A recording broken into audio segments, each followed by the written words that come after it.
በሀገራችን ስላለው የሽንት ቤት ፍሳሽ አወጋገድ በምግብ ደህንነት ላይ እያመጣ ስላለው ችግርና መሻሻል ያለበት የሚለውን ሀሳቤን አቀርባለሁ።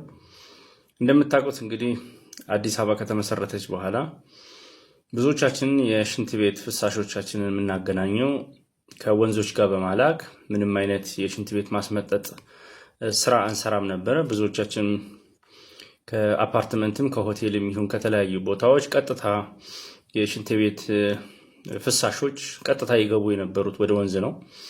ግን መንግስት አሁን በወሰደው የኮሪደር ልማትና የወንዞች ልማት ምክንያት እነዚህን ለማስተካከል ጥረት እየተደረገ እንደሆነ እረዳለሁ።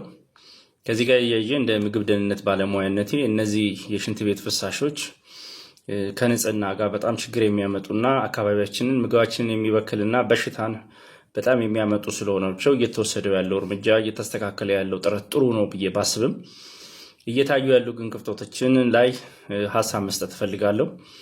አንዱ እየደረሰ ያለው ክፍተት እንግዲህ እነዚህ ብዙ አፓርትመንቶች፣ ሆቴሎች ወይ መኖሪያ ቤቶች ብዙ የሚተማመኑት የነበረው የሽንት ቤት ፍሳሻቸውን በማስመጠጥ ሳይሆን ከወንዝ ጋርና ወደ ውጭ በማስያያዝ ስለነበረ በዚህ ልምድ ላይ በብዛት ቆይተዋል። አሁን እንደምትሰሙት እንግዲህ ብዙ ሆቴሎች፣ ሪል ስቴቶች ከ600 ሺህ ብር ጀምሮ እስከ 300 ሺህ ብር ሚሊዮን ድረስም የተቀጡ ድርጅቶች እንዳሉ እየሰማው ነው። ይሄ ቅጣት ብቻ ያስተምራል ብዬ አላምንም።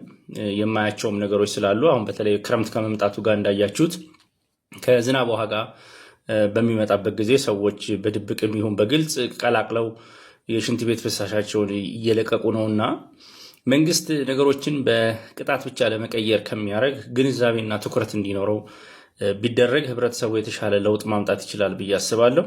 ስለዚህ ይሄ ሽንት ቤቶችን ከወንዝ ጋር ማገናኘት በመስተመጨረሻ በሽታውና ጤንነታቸው ያልተጠበቁ ምግቦች በመብላት ተላላፊ በሽታዎች ኮሌራ በመያዝ የምንታመመው እኛው ስለሆንን ለዚህ ጥቅም እንዳለው አለ ብሎ ህብረተሰብን ማስተማር ያስፈልጋል ብዬ አስባለሁና መንግስት መቅጣትን ብቻ ሳይሆን ህብረተሰብንም ግንዛቤ መፍጠር አለበት ብዬ አምናለሁና እኔም እዚህ የመጣሁት እንደ ምግብ ደህንነት ባለሙያ ከሽንት ቤት ጋር ተያይዘው የሚመጡ ጉዳዮች በጣም ለጤንነታችን በጣም ጎጂ ናቸው። ብዙ ሰዎች ብዙ ነገር ያማቸዋል። በዛው ልክ ሽንትና ሰገራቸውን ይጸዳዳሉ። ይሄ ደግሞ ወጥቶ ከወንዝ ጋርና ከአካባቢ ጋር ከተቀላቀለ ኑሯችን በጣም ይቃወሳል። አዲስ አበባ ላይ እንደምታዩት በመልክ ያማሩት ነገሮች ቢጨምሩም በዛው ልክ ደግሞ ሽታ አሁንም አለ። ሽታ የወንዞች ሽታ ሰዎች አሁንም መልቀቅ ስላላቆሙ አንዳንዶች እንደውም ቅጣቱን ለመከላከል በድብቅ ወደ አፈር ውስጥ እንዲረጥብና እንዲያገባ እያረጉት እንደሆነ አውቃለሁ። ስለዚህ እንደዚህ አይነት እርምጃዎች ይሄ የሚያመለክተው ምንድነው? ስልጡን ህብረተሰብ መፍጠር ካልቻልን መንግስት ብቻ እነሱ ቁጥጥር በማድረግና እያንዳንዱ ቤት ውስጥ የሚካሄደውን ፍሳሽ መቆጣጠር ህብረተሰብ በዛው ልክ ግንዛቤው እንዲኖረው ካላረግን ለውጥ አይመጣም ብዬ ነው ማስበውና ከክረምቱ ጋር ተያይዞ በብዛት እየተስፋፋ ያለው እነዚህ ፍሳሽ አወጋገዶች በጣም ጨምሯል። ከዚህ ጋር ግን አያይዘ መንግስትም ደግሞ እንደ ታክስ ሰብሳቢነትና እንደ አስተዳዳሪነቱ መስራት ያለበትንም ስራ አልሰራም ብዬ ነው ማስበው።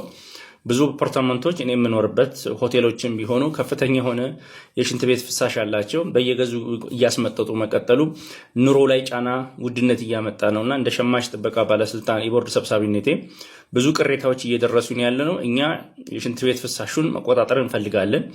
በቻልነው አቅም እያስመጠጥን ነው። ግን የማስመጠጫ ዋጋው ከናፍጣ መወደድ ጋርና ከትራንስፖርት ጋር ተያይዞ በየቀኑ ውድነቱ እየጨመረብን ስለሆነ ይህንን በዘላቂነት እያስመጠጥን መዝለቅ ስለማንችል መንግስትና ህብረተሰብ ግማሽ ግማሽ መቀራረብ አለባቸው ብዬ አስባለሁና ህብረተሰብ በቻለው አቅም ባለው አቅም እያስመጠጠ እንደሆነ አውቃለሁ። ግን ያለው ፍሳሽና ተጠቃሚነት ደግሞ ህዝቡ ከሚችለው አቅም በላይ የሆነባቸው ሰዎች ደግሞ አንዳንድ አካባቢዎች በወር እስከ ግማሽ ሚሊዮን ብር ለሽንት ቤት ማስመጠጫ፣ አንዳንድ ሆቴሎችም አንዳንድ አካባቢ ላይ የማስመጠጫው ዋጋ ከሚያገኙት ገቢ በላይ እየበለጠባቸው መጥቶ ሱቃቸውን ለመግደድ ለመዝጋት የተገደዱ ሬስቶራንቶችና ሆቴሎችም እንዳሉ እያየው ነው። ስለዚህ ይህንን መንግስት በቻለው አቅም ከሚሰራቸው የልማት ስራዎች ደግሞ የሴፕቲክ ታንኮችን በተገቢው መንገድ በግሪድ ላይን አገናኝቶ ፍሳሾቹን አገናኝተው ወደሚወገዱበትና ወደ ተፈጥሮ ማዳበሪያና ሕክምና አግኝተው ህብረተሰቡን ወደማይገኙበት ነገር መቀየር ካልቻለ አዲስ አበባ በጣም ሰፊ ስለሆነች በመንግስት ቁጥጥር ብቻ የሚሆን ስላልሆነ ህብረተሰቡ ራሱ ነቅቶ ተቆጣጥሮ እነዚህን ፍሳሾች ማቆም ካልቻለ ችግሩ እየጨመረ ይሄዳል። በተለይ በክረምት ደግሞ እየታየ ያለው የምታዩት የአዲስ አበባ ንጹህ የነበረው በክረምቱ ሆቴሎችም ይሁን ሪል ስቴቶች ወይም ግለሰቦች ቢለቁ የውሃ መጠኑ ትንሽ ስለሆነ ለመለየት ይመቻል፣ ለመቆጣጠር ለመቅጣት ይመቻል። ደንብና መቶ ቁጥጥርም የሚያደርግባቸው ቦታዎች አሉ። መንግስትም ደግሞ ይሄንን ከገቢነት ከመቁጠር ህብረተሰቡ ለራሱ እንደሆነ ማስተማር አለበት ብዬ አስባለሁና የአዲስ አበባ መስተዳድር የሚሆን በአገሪቷ በጠቅላላ ያሉ ትልልቅ ከተሞች ህብረተሰቡን ይሄን የሚደረገው ለራሳችን፣ ለህብረተሰባችን፣ ለልጆቻችን፣ ለጤናችንና አገራችን ደግሞ ተፈጥሮዋ እንደዚህ አይነት ከሽንት ቤት የሚወገዱ ነገሮች ለአልጌ ለተለያዩ ውሃን ሊያደርቁ የሚችሉ ነፍሳትና እንስሳትና እጽዋቶች እንደ እንቦጭ ያሉ በጣም መጠናቸው ጨምሮ በየጊዜው የሚያስቸግረን እየተፈጠሩ ያሉት ይሄንን ፍሳሽና ሰገራ ወይም ሽንት እየተጠቀሙ እያደጉ ስለሆነ ውሃችንንም ሊያደርቅብንና የመጠጥ ውሃም ችግር ሊመጣብን ይችላል። በኋላ ሌላ ቪዲዮ በመጠጥ ውሃ ጋም አያይዤ ለብቻ መሰራው ቪዲዮ ይኖራልና እኔ እዚህ ጋር ማለት የፈለግኩት እንደ ምግብ ደህንነት ባለሙያነቴ የምግብ ደህንነት የሚረጋገጠው የአካባቢያችን ንጽህና፣ ሽንት ቤት፣ የተለያዩ ነገሮች ወደ ምንጠቀምባቸው አካባቢዎች ወይም ወደ ተፈጥሮ ወደ አካባቢያችን ከተለቀቁ በሽታችን በዛው ልክ ነው። አትክልት፣ ጎመን፣ ሰላጣ፣ ቲማቲም ሆኖ ደግሞ ወደ ቤታችን ሊመጡ ይችላሉና የተለያየ ተላላፊ በሽታዎችን ልንጋለጥ እንችላለን። የውሃ አካላቶቻችን ሊበከሉ ይችላሉና እዚህ ጋር መንግስትና ህብረተሰብ መንግስትም ነገሮችን በጉልበትና በቅጣት ብቻ ይስተካከላሉ ብሎ ማመኑ ተገቢ አይደለም ብዬ አስባለሁ። ህብረተሰብ ደግሞ ማድረግ ያለበት ነገር መንግስትም የሚያደርገው ወይኛ የምግብ ደህንነት ባለሙያዎች ይቀሩ አስተካክሉ የምንለው ለእናንተው መሆንና ከበሽታ ከመጋለጥ መሆኑን ሁለቱ ህብረተሰብና መንግስት በመሃል ተቀራርበው ሊሰሩ ይገባሉ። ስለዚህ ሳጠቃልል መስተካከል አለበት ብዬ ማስበው የፍሳሽ አወጋገድ ስርዓቶች በማስመጠት ህብረተሰቡ ላይ የመጣ ያለው የሸማቾች ጥያቄ የኑሮ ጫና በኑሯቸው ላይ ደግሞ በየጊዜው የሚያዋጡት ኮንዶሚኒየም ውስጥ የሚሆን አፓርትመንት ውስጥም የሚያወጡት ወጪ ለፍሳሽ ማስወገድ ለማስመጠጥ ከናፍጣ ጋር ከነዳጅ ጋር ከትራንስፖርት ጋር ከተያይዞ በየቀኑ ዋጋው እየጨመረና አንዳንድ ሰዎች በወር ውስጥ በቀን አንዴ ሁላ የሚያስመጥጡ አካባቢዎች አሉና ይሄን ማድረግ ተገቢነት የለውም ብዬ አስባለሁ። ስለዚህ ለህብረተሰቡ እፎይታ ሊሰጠው ይገባልና በኑሮ ጫና ላይ ይሄን ሊመጣበት ስለማይገባ መንግስት በቻላቸው አቅሞች እነዚህን የፍሳሽ ማወጋገዶችን በተለያዩ ሰፈሮች ውስጥ ከነበረው በጣም ጨምሯል። ከነበረው ፐርሰንቴጅ በጣም እንደጨመረ አውቃለሁ። በጥፍ በላይ ነው። የሴፕቲክ ታንኮችን ወይም የፍሳሽ ማወገጃ ላይኖችን ከመስተዳድሩ ወይም ከከተማው ላይን ጋር በማገናኘት ቀጥታ ወደ አቃቂ የሚሆን ወደ ተለያዩ የማጣሪያ አካባቢዎች ሄዶ ተጣርቶ ከዚህ ዝቃጭ ውስጥ የሚወጣው ማዳበሪያ የሚሆነው ማዳበሪያ የወጣው ደግሞ ቀሪ ውሃ የነጣው ደግሞ ለአትክልት ማጠጫዎችና ለኮሪደር ልማት ለሚጠቀሙ ጥቅም ላይ መዋል ይችላሉ። ለማዳበሪያነት መዋል ይችላል። ከዛ ውጪ ደግሞ ህብረተሰቡ በቻላችሁት አቅም አሁን ቅጣቱ ሆቴሎችም ብዙ ሆቴሎች 600 300 ሚሊዮንም ድረስ በየቀኑ እየተቀጡ አሉና እነዚህም በመሰልቸት አንዳንድ ጊዜ በሌሊት በድብቅ እየቀላቀሉ የሚልኩት ከመሰላቸት ነውና ግንዛቤ እንዲኖራቸውና ይሄ የሚያረጉት ነገር በህብረተሰብ ላይ ጉዳት ሊያደርስ ይችላል ብለውና ለራሴም ጤና ለልጄም ጤና ያመጣል የሚለውን ግንዛቤ ኖሯቸው ይሄን ከማድረግ እንዲቆጠቡ ብዬ መምከር ፈልጋለሁ።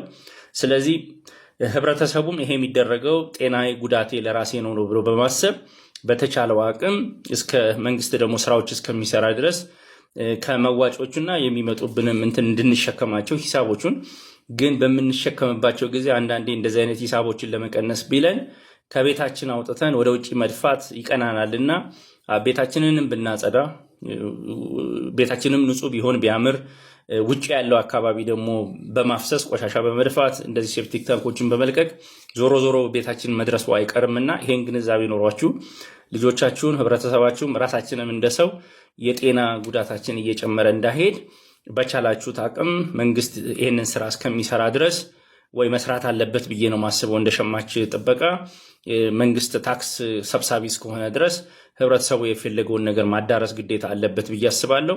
ህብረተሰቡ ላይም ከፍተኛ ጥያቄ እየቀረበልኝ ስለሆነ ለኔ በቦርዱ በሸማቾች ጥበቃ መብት ጥበቃ በኩል ሰዎች ምሬት አላቸው። በጣም ከፍተኛ ወጪ ለሴፕቲክ ታንክ ወይም ለፍሳሽ አወጋገድ ከፍተኛ ወጪ እያወጣን በኑሯችን ላይ በማዋጮ ላይ ሆቴሎችም በዛው ልክ የተማረሩ በጣም ብዙ ናቸው። ከፍተኛ አገልግሎት እንሰጣለን፣ በየጊዜው እያስመጠጥ መሄድ በጣም ከብዶናልና ወጪውም ከምንችለው በላይ ነው ስላሉ ወደ አካባቢ መልቀቅ ተገቢ አይደለም። ግን መንግስትና ህብረተሰብ ተራርተው ይሄን ነገር እንዲያስተካክሉ ለማለት ነው።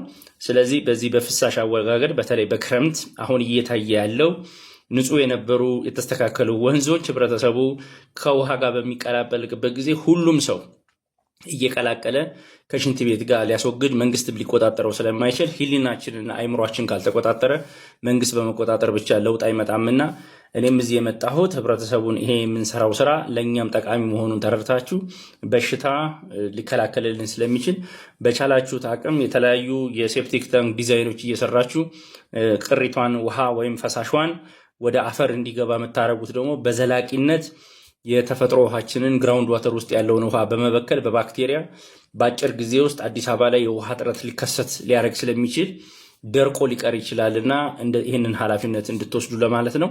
ከሌላው ጋር ግን አያይዤ ከውሃ መጠጥ አቅርቦት ጋር ያለውን ደግሞ በሚቀጥለው ቪዲዮ ያስረዳለሁ። ሀሳብ ስጡኝ። ይህንንም ለመንግስት አካላት ሰርኩሌት አድርጉና መንግስትም ህብረተሰብን በጋራ ኃላፊነት እንድንወስድ ለማለት ነው። አመሰግናለሁ።